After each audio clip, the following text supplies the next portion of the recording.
This is 40 years of WWE. From Hulk Hogan to Netflix deals, a billion-dollar empire built on body slams, betrayal, and surprisingly good theme songs. Steroids, stunners, stock market drama, WWE never stopped evolving, and neither did the chaos. Before the Pyro, before the Titantron, before Logan Paul started doing Canadian destroyers, there was Hulk Hogan. It's the 1980s. Vince McMahon Jr. just bought the World Wrestling Federation from his dad and decided regional wrestling wasn't enough. He wanted to go national. His secret weapon? A walking action figure with a mustache. Hulk Hogan. Fresh off a cameo in Rocky III, Hogan became the face of WWF.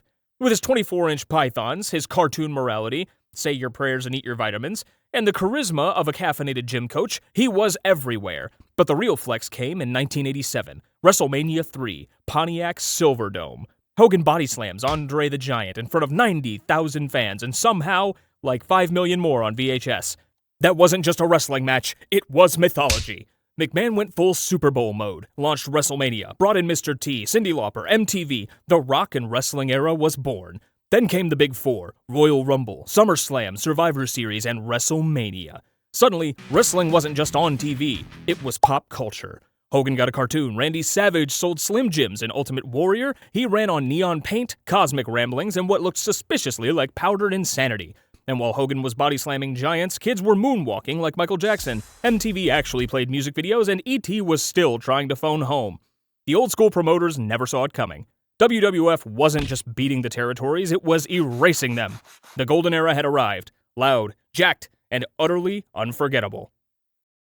The steroids were out, the mullets were in. After nearly imploding under the weight of legal scandals, Hulk Hogan's ego, and enough baby oil to slick an entire football field, WWF needed a reset. And they weren't just battling bad ratings, they were battling the feds. By the early 90s, WWF was on life support, and not because of WCW. It was Vince, it was federal court, and it was the steroids. For years, the WWF had been pumping out muscle-bound icons like they were built in a lab. Turns out, they kinda were. In 1991, a Pennsylvania doctor named George Zahorian, who'd been supplying WWF talent with steroids, was convicted. That opened the floodgates. In 1993, Vince McMahon was indicted by the U.S. government for distributing anabolic steroids to his wrestlers. The man behind Hulkamania was now facing prison. The trial was a media circus. Hulk Hogan testified. For the prosecution, sponsors ran, stock dipped, and suddenly, sports entertainment looked a lot like a crime scene in spandex. Vince was eventually acquitted in 1994, but it left a crater in the company's credibility. And his roster. Out went the jacked-up bodybuilders, in came smaller guys with better cardio. The message was clear, no more cartoon giants. WWF needed athletes, not action figures. The solution? Smaller guys with better cardio. Out went the muscle gods, in came Bret the Hitman Hart, stoic, pink, and clinically precise. And Shawn Michaels, a human gift before the internet, arrived with charisma, earrings, and just enough backstage drama to keep things spicy. These two didn't just wrestle, they performed. Ladder matches, Iron Man matches, ego-driven masterpieces. Their rivalry was the era.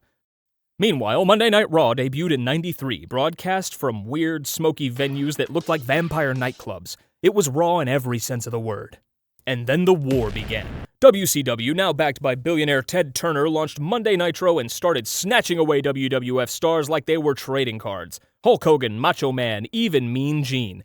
Gone. The Monday Night Wars kicked off and WWF was getting smoked, but not without a fight. Razor Ramon oozed machismo. Kevin Nash brought the size, and The Undertaker, he just kept being terrifying. The edge got sharper, the storytelling darker, and then, in 1997, it boiled over. Survivor Series, Montreal. Bret Hart was the reigning WWF champion. He was set to leave for WCW, but he didn't want to drop the title to Shawn Michaels in his home country. Vince McMahon nodded, agreed, and then rang the damn bell anyway. Shawn looked shocked, Bret was furious, the ref ran, and Vince got punched in the face backstage. This wasn't a storyline, it was a double-cross, broadcast live. It shattered the illusion, and in doing so, it planted the seed for something much bigger. And while Bret was getting screwed in Canada, Friends ruled Thursday nights, Tamagotchis were dying in kids' pockets, and everyone was pretending to like Crystal Pepsi. WWF was bleeding, but it had finally found something real. Conflict. The Attitude Era was kicking the door down. This wasn't just an era, it was a full-blown identity crisis, in leather pants. After getting embarrassed by WCW, betrayed by Bret, and nearly obliterated by lawsuits, Vince McMahon decided to do what any sane billionaire would do: burn everything down. On December 15th, 1997, Vince looked straight into the camera on Monday Night Raw and told the audience, "We think you're tired of having your intelligence insulted." Translation: say goodbye to cartoon heroes, say hello to beer, blood, middle fingers, and mayhem. Enter Stone Cold Steve Austin. A Texas redneck with bad knees and worse manners, Austin chugged beers, flipped off his boss, and made Rebellion look cooler than championship gold. His feud with Vince McMahon, now rebranded as the evil billionaire overlord, was pure lightning. Every punch, every stunner, every beer-soaked beatdown drew millions. And then there was The Rock. Once a smiling flop in tassels, he evolved into the most electrifying man in sports entertainment. His catchphrases hit harder than most finishers. Know your role. Lay the smackdown. It doesn't matter what your name is. America didn't just watch The Rock. They quoted him in hallways. And in between them, you had Mankind, the man who got thrown off and through a Hell in a Cell and just kept going. You had DX, crotch chops, schoolboy humor, and TV segments that walked the legal line weekly. You had The Undertaker, fully embracing his satanic goth phase, forming the Ministry of Darkness and crucifying people on live television like it was Tuesday. Tag team wrestling exploded. The Hardys, the Dudleys, Edge, and Christian. TLC matches turned ladders into lethal weapons, and behind the scenes, writer Vince Russo was throwing everything at the wall. Shuck turns, bra and panties matches, Mae Young giving birth to a hand. But here's the secret ingredient no one talks about enough: ECW. While WWF was going mainstream, Paul Heyman's ECW was the rebellious little brother lighting fires underground. It had blood, barbed wire, and zero corporate polish. It was real, raw, and revolutionary. The first promotion where wrestlers cut pipe bomb promos before that was a thing. Without ECW, there's no hardcore division, no edgy storytelling, no audience ready to cheer for an anti-hero like Austin. Vince didn't just take notes, he took talent. Steve Austin, Mick Foley, the Dudleys, Jericho, RVD. ECW gave them edge. WWF gave them a platform. So while Raw was pulling 8 million viewers, ECW was pulling credibility. It gave the Attitude Era its backbone and its barbed wire. Meanwhile, over at WCW, the wheels were coming off. The NWO had gone from revolutionary to repetitive. Creative was run by committee. Titles changed hands weekly. And then came January 4th, 1999. The night WCW spoiled Raw's pre-taped result and told fans that Mankind was about to win the WWF title. Tony Schiavone smirked. That'll put some butts in seats. 600,000 people immediately changed the channel to tune into Raw. Ouch. What was intended to spoil Raw that night ended up making it an even bigger hit. That wasn't just a ratings loss, it was a cultural backhand. WCW never recovered. And by 2001, it was dead. Vince bought his biggest rival and rolled the company logo into a video package. The Monday Night Wars were over, and there was only one winner. And while all this madness was happening, South Park was rewriting TV rules, Napster was about to kill the music industry, and 8 million people were tuning into Raw every Monday night. It all climaxed at WrestleMania 17 in 2001, Austin vs. Rock, Houston Astrodome. And in a twist no one saw coming, Austin shook hands with Vince. A beer-soaked alliance with the devil. That same year, Vince bought WCW. The war was over. The Attitude Era had saved WWF, buried its biggest rival, and changed wrestling forever. Loud, profitable, unhinged, and utterly unrepeatable. The war was over. Vince had won. And with ECW and WCW buried, he did what any victor would do: fumble the aftermath spectacularly. In mid-2001, WWE launched The Invasion. A dream scenario on paper, WCW and ECW teaming up to destroy the company from the inside. But instead of Goldberg, Sting, the NWO, and Ric Flair, we got Chuck Palumbo and Shawn Stasiak. The big names were still under Time Warner contracts, so Vince gave us The Alliance, a weird Frankenstein of WCW mid-carders and Paul Heyman's ECW misfits led by Stephanie McMahon? What should have been wrestling's Avengers Endgame became a low-budget crossover with the wrong cast. Survivor Series 2001 ended the angle. Team WWF won, the Alliance died, and WWE was left staring into the void with no real enemies left to fight. So in June 2002, Vince walked to the ring and demanded something new. One phrase: ruthless aggression.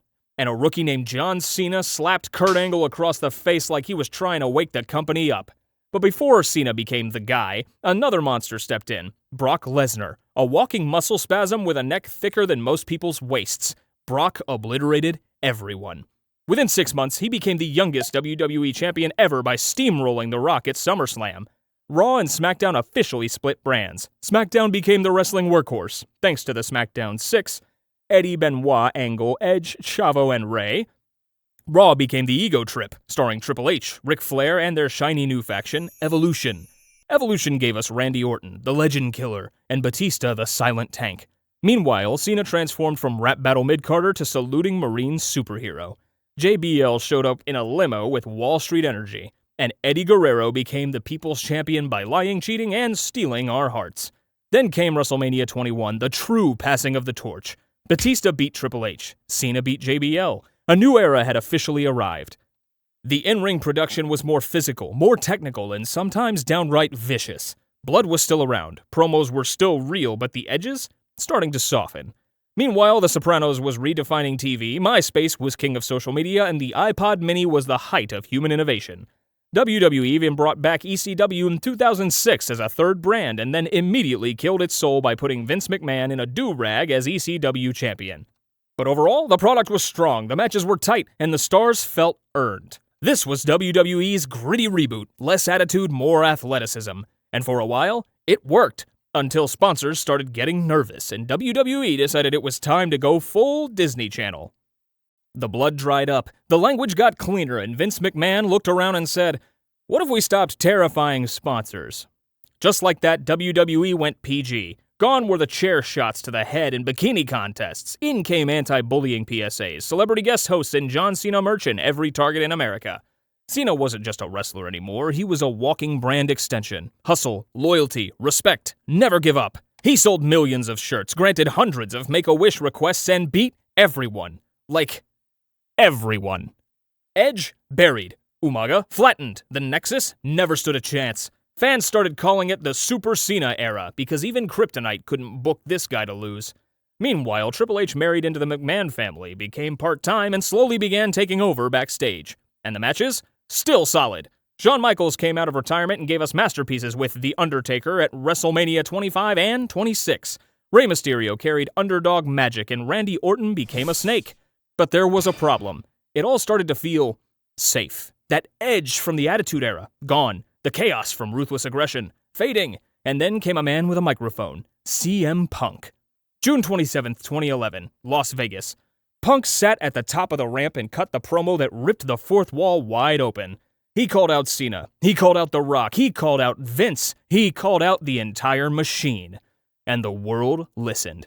The pipe bomb didn't just spark interest, it reignited a generation of lapsed fans. A few weeks later, Punk beat Cena at Money in the Bank in front of a white-hot Chicago crowd, kissed Vince goodbye, and walked out of WWE with the title. It was magic until WWE rushed him back in 8 days and made Triple H the focus again. Still, the moment mattered, and so did Punk. The PG era gave us flashes of brilliance. Daniel Bryan's slow burn rise, The Shield's chaotic debut, The Rock vs. Cena, once in a lifetime. Then twice, because money. But for the most part, WWE had become a slick corporate machine. Meanwhile, Breaking Bad was making meth on primetime, Facebook was still fun, and Gangnam Style somehow broke the internet. WWE wasn't cool anymore, but it was profitable, and the next revolution was coming from the bottom, not the top. WWE had the PG rating, it had the sponsors, it had the carefully crafted storylines, but it didn't have control anymore, because the crowd had finally snapped. The catalyst? CM Punk walked out of WWE in 2014, mid-contract, mid-storyline, mid-everything. No farewell match, no goodbye promo, just gone. Fans didn't just notice, they revolted. Every segment got hijacked, every chosen one was booed, and at the center of that storm stood one man, Daniel Bryan. 5'8", vegan, beard like a wizard. He didn't look like a star, but the crowd turned him into a movement. The Yes Movement. WWE tried to ignore it. They gave us Batista. They gave us Orton. The fans gave them hell. So WWE did the only thing it could. It gave in. WrestleMania 30, Daniel Bryan beats Triple H in the opener, then pins Orton and Batista in the main event. Undersized, underdog, undeniable. And for one night, WWE felt real again. But then came the gut punch. The streak ended. Brock Lesnar defeated The Undertaker, clean, ending the most iconic winning streak in wrestling history, 21-1. The crowd went silent, shocked, disoriented. The meme faces in the front row said everything. Brock went full boss mode after that, suplexing Cena into dust at SummerSlam and holding the title hostage for months. But it set the tone. Unpredictability was back. The Shield broke up, Seth Rollins turned heel and became the architect of WWE's future. He cashed in at WrestleMania 31 in the heist of the century, mid-match during Brock vs. Roman. It was a twist worthy of the Attitude Era. Meanwhile, NXT was quietly becoming the best wrestling product in the company. Kevin Owens, Sami Zayn, Finn Balor, Sasha Banks, Bayley. These weren't sports entertainers, they were wrestlers. And under Triple H's guidance, NXT became a factory for dream matches and pure storytelling. While all this was happening, Netflix was starting to kill cable, Marvel ruled the box office, and The Dress divided the internet. WWE had finally embraced its fans' voices, but it was still trying to force its favorites. The crowd loved Daniel Bryan. WWE pushed Roman Reigns. The crowd loved Sasha and Bayley. WWE booked Nikki Bella versus Ava Marie. The disconnect was real. The reality era was short, but crucial.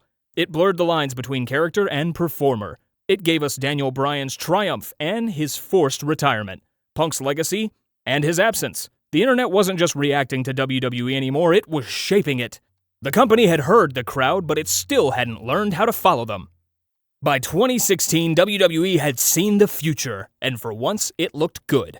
Daniel Bryan had retired, CM Punk was long gone, but the indie scene they inspired just invaded the main roster. AJ Styles, Finn Balor, Kevin Owens, Shinsuke Nakamura, Samoa Joe, all guys who WWE would have laughed at 10 years earlier, were now headlining. NXT had gone from developmental to destination. Triple H built a wrestling brand that actually cared about wrestling, and fans noticed. Black and gold takeovers regularly outshined the main roster pay-per-views, but the main product still had its issues. Roman Reigns was still being pushed as the guy, and the crowd still wasn't buying it. Every time he won, the boos rained down. WWE had created a Superman, but forgot to give him a soul. Meanwhile, something historic was brewing. The women's evolution. No more divas, no more butterfly belts. Women were main eventing. Sasha Banks and Charlotte tore it down in Hell in a Cell. Becky Lynch transformed into the Man after turning heel and accidentally becoming a megastar. And at WrestleMania 35, it finally happened. Becky, Charlotte, Ronda Rousey. The first ever women's WrestleMania main event. It wasn't just symbolic, it was earned. And over on the men's side, AJ Styles brought prestige back to the WWE title. His matches with Cena and Ambrose were instant classics. Braun Strowman was flipping ambulances. The Miz had a career renaissance. The cruiserweights, well, they tried. And then there were the head scratchers. Jinder Mahal as WWE Champion, Brock Lesnar's Universal title hostage run, Goldberg's squash matches in the year of our Lord 2017. It was progress, with asterisks. And then 2020 hit. Live crowds were gone, the world shut down, and WWE was about to enter its most surreal chapter yet. In the real world, TikTok exploded, Game of Thrones collapsed, and Parasite won Best Picture. In WWE, the new era had opened the door, but the Thunderdome was waiting on the other side. Then the world stopped. March 2020, the pandemic hit, and WWE, a company built on crowd noise and sweaty chaos, had to figure out how to wrestle in silence. They moved to the Performance Center. No fans, no pyro, just echoey promos and slams that sounded like car crashes. It was weird. It was quiet. It was unreal. WrestleMania 36 happened in a training facility. Drew McIntyre beat Brock Lesnar for the WWE Championship in front of 0 people. That was supposed to be his crowning moment. Instead, it felt like a rehearsal. So WWE adapted. In August 2020, they launched the Thunderdome, a giant LED screen arena filled with digital fans, canned chants, and just enough noise to fake normal. It was part sci-fi, part fever dream. But inside that bizarre bubble, something clicked. Roman Reigns returned, not as a smiling babyface, not as the guy, but as the tribal chief. Cold, dangerous, whisper-quiet menace. With Paul Heyman by his side, Roman dominated the pandemic era. No catchphrases, no pandering, just family drama, guillotine chokes, and an aura so heavy you could feel it through the screen. And he wasn't alone. Sasha Banks and Bayley ran the women's division. The Hurt Business quietly became the best thing on Raw. And Asuka carried the company through chaos with green mist and unmatched work rate. But WWE also got experimental. The Firefly Funhouse match, John Cena vs. Bray Wyatt in a surreal fourth-wall-breaking fever dream. The Boneyard match, AJ Styles vs. The Undertaker in a cinematic send-off for a legend. Wrestling had to become film, and honestly, for a brief moment, it worked. Meanwhile, the world was baking banana bread, watching Tiger King and pretending to like Zoom quizzes. WWE had no crowd, no energy, no safety net, but somehow, the show never stopped. In July 2021, fans finally returned, starting with Money in the Bank. And with the crowd came the spark, the noise, the goosebumps. The Thunderdome was done, but it proved something. Even in silence, wrestling still speaks. For decades, Vince McMahon was WWE. He booked the matches, wrote the promos, approved the camera cuts, and occasionally wrestled in jeans. But in July 2022, it all changed. Vince McMahon stepped down amid controversy after 40 years in control, and into the spotlight stepped the one man fans trusted with their broken hearts, Triple H.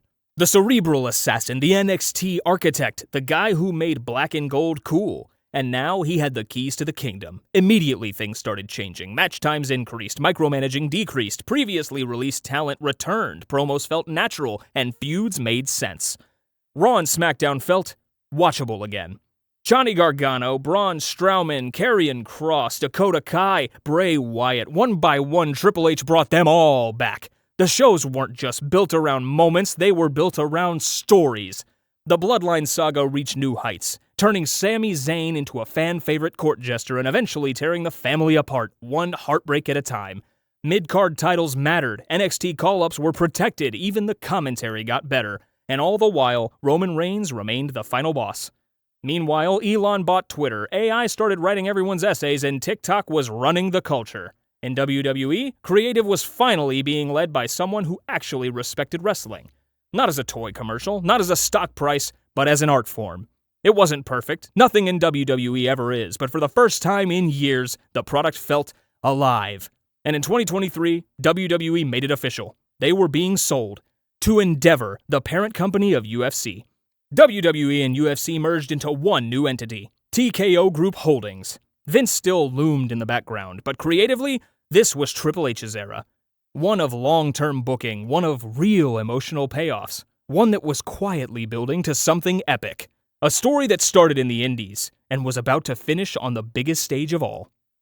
WWE has had many eras. Some were loud, some were edgy, some were way too PG. But this feels like a rebirth. In April 2024, Cody Rhodes finally did it. WrestleMania 40, Philadelphia. In front of a deafening crowd, he beat Roman Reigns, ending the most dominant title reign in modern history. 3 years, one family, one bloodline. Finished the story. It wasn't just a title change, it was closure, a payoff to years of build, something WWE hadn't pulled off this cleanly in decades. And it wasn't the only change. Raw moved to Netflix, Forbidden Doors opened with TNA, NOAH and indie crossovers once thought impossible. New stars rose. Ilja Dragunov, Trick Williams, Tiffany Stratton, old stars returned, re-signed, repackaged, and finally used right. Then came a moment no one expected, but somehow made perfect sense. Worlds collide. A special crossover event streamed live on YouTube where WWE talent crashed with wrestlers from TNA, NOAH, and beyond, all under one roof. No paywall, no network, just free global wrestling in real time. It wasn't just a content drop, it was a statement. WWE no longer saw collaboration as weakness. This was no longer the company that ignored the industry around it, this was the center of it.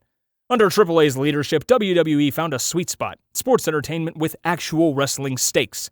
Matches got longer, storylines paid off, and promos stopped sounding like HR-approved TED Talks. Even production changed, cleaner camera work, fewer rapid cuts, a more cinematic tone.